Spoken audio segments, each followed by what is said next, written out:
Cette exposition originale et inédite aborde le thème du désir au XIXe siècle à la Restauration, une société qui réprime le désir.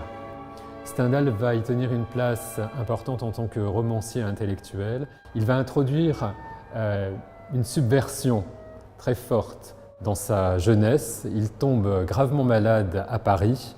Il a une sorte d'infection généralisée qui le conduit à s'interroger sur à la fois son corps et son esprit. À partir de là, il va commencer à intellectualiser les choses en lisant des penseurs comme Cabanis ou Destutt de Tracy, des penseurs sensualistes qui placent le désir au cœur même de leur réflexion. Et cela va générer une œuvre très importante qui est De l'amour, où il va justement aborder le thème très célèbre de la cristallisation. Stendhal a une approche psychologique. D'ailleurs, Nietzsche dira que Stendhal est le dernier des grands psychologues français.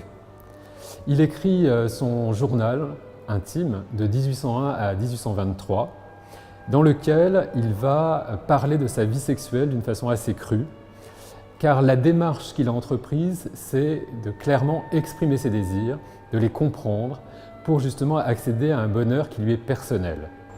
Également, à 52 ans, il va commencer à écrire Vie de Henri Brulard, un roman autobiographique dans lequel il va essayer de traduire quels ont été ses désirs au fil de sa vie. Et à travers ça, il va faire une sorte d'enquête presque psychologique de sa personnalité. On peut considérer que c'est dans ses romans que Stendhal va aborder le thème du désir d'une façon encore plus centrale. Il va faire en sorte que le désir soit une sorte de miroir, un miroir déformé dans lequel justement le lecteur va pouvoir se reconnaître. Et il le fait évidemment à travers de grands romans comme L'Art chartreuse de Parme ou Le Rouge et le Noir, ou des romans moins connus comme Armance ou La Miel.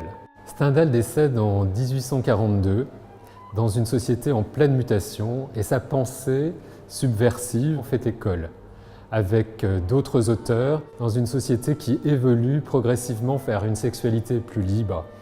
Et je veux parler par exemple d'auteurs comme Maupassant, Apollinaire, Baudelaire.